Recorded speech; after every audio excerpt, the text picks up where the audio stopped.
Lagos Talks 91.3. News.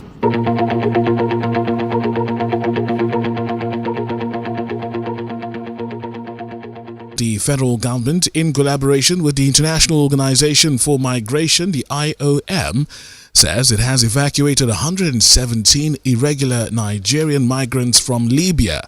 The evacuation exercise came barely a week after the Nigerian mission in Tripoli successfully evacuated 137 stranded Nigerians from that country. Ambassador Kabiru Musa of the Nigerian mission to Libya, who had stated this in a statement, said the evacuees, who included 89 men, 22 women, 2 children, 4 infants, had left Tripoli at about 1 p.m. yesterday and expected to arrive at the Murtala Mohammed International Airport, Lagos, 6 p.m. Musa had also said amongst the evacuees were 48 persons who were released from Libyan detention facilities.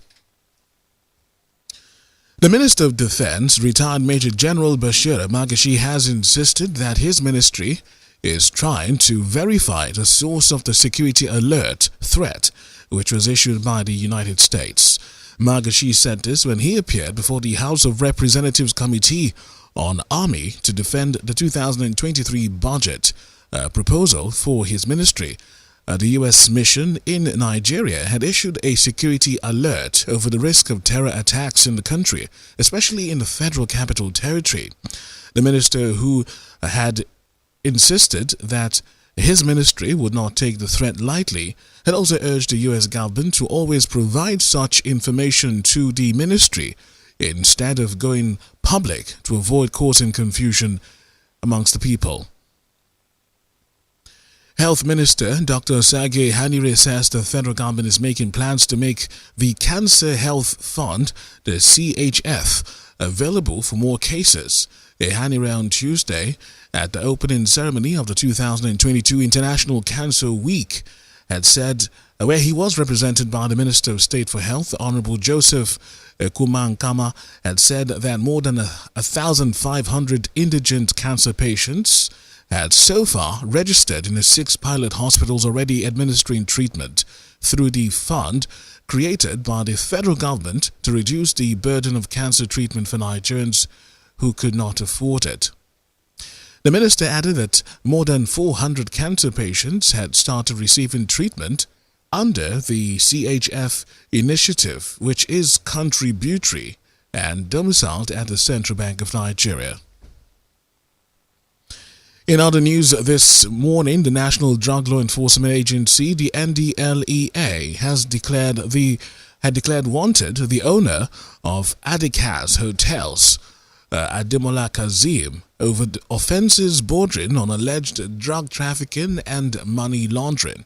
The agency had declared the Lagos socialite wanted as a result of his failure to honour its invitations following an order of a federal high court in Lagos on October 17.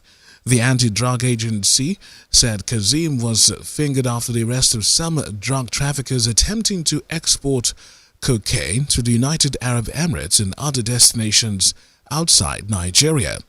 In a statement signed by the NDLEA Director, Media and Advocacy, Femi Babafemi, the agency had also said it sealed 7 properties of the wanted suspect, 6 in Lagos and 1 in Oyo State, and further blocked his bank accounts with a balance of 217 million naira.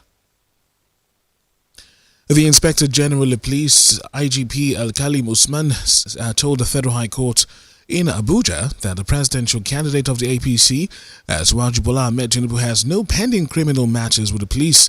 Usman also told the court that Tinubu had no pending petitions and was not a suspect to the Nigeria police, hence could not be put on trial. His explanation was part of the contents of an affidavit filed at the court by his counsel, Mr. Wisdom Madaki, in response to a suit instituted by a civil rights group seeking an order to compel the police to arrest and prosecute Tinubu for perjury and certificate forgery. The police explained that the two petitions it had against the APC presidential flag bearer were on allegations which had been adjudicated upon by the Supreme Court back in 2002 in a suit filed by the late human rights activist Gani Fawemi. The affidavit averred that since the alleged perjury and certificate forgery had been resolved by the Apex Court, there was no need for the police to reopen the matter.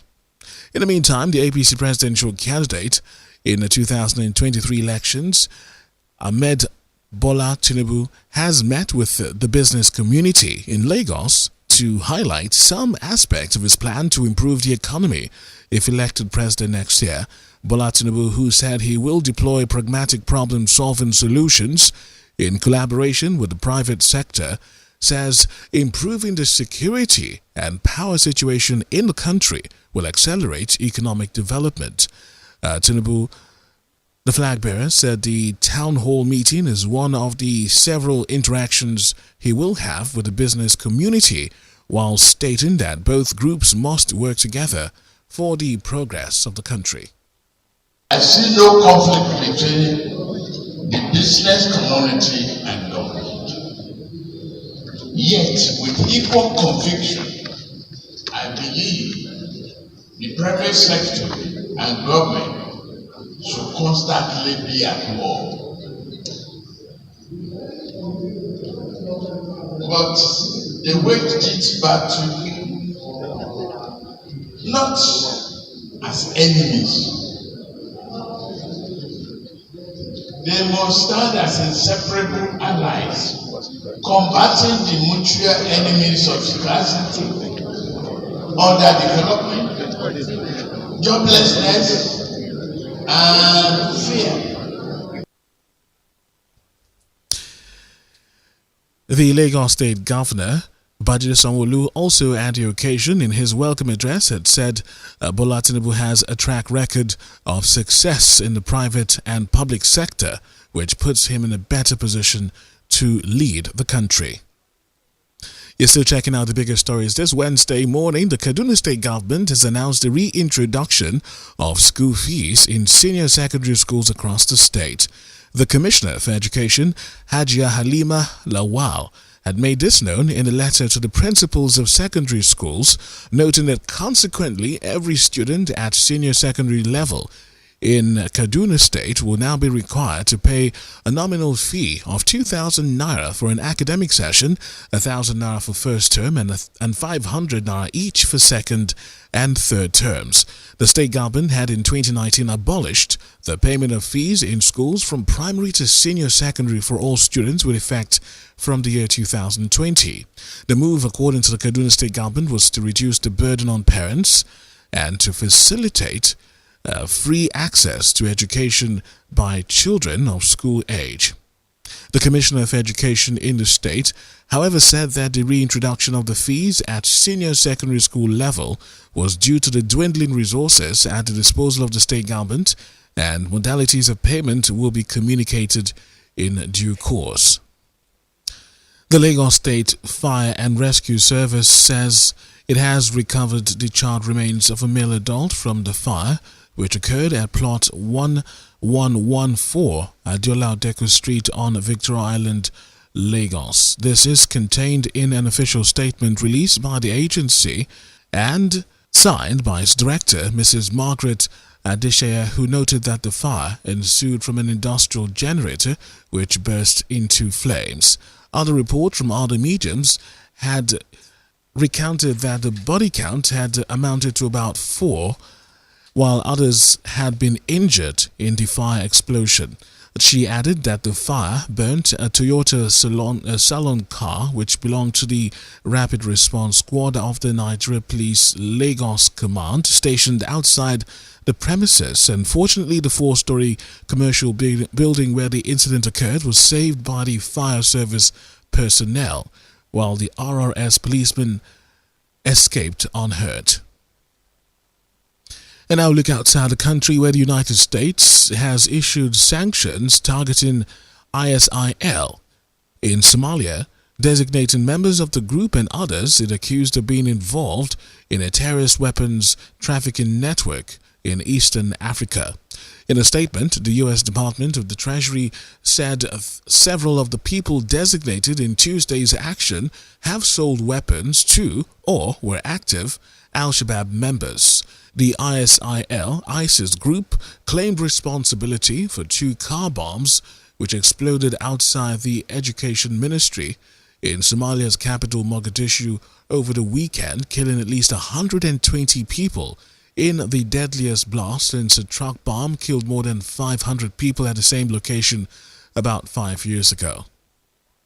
Elon Musk has said Twitter will charge $8 monthly to Twitter users who want a blue tick by their name indicating a verified account.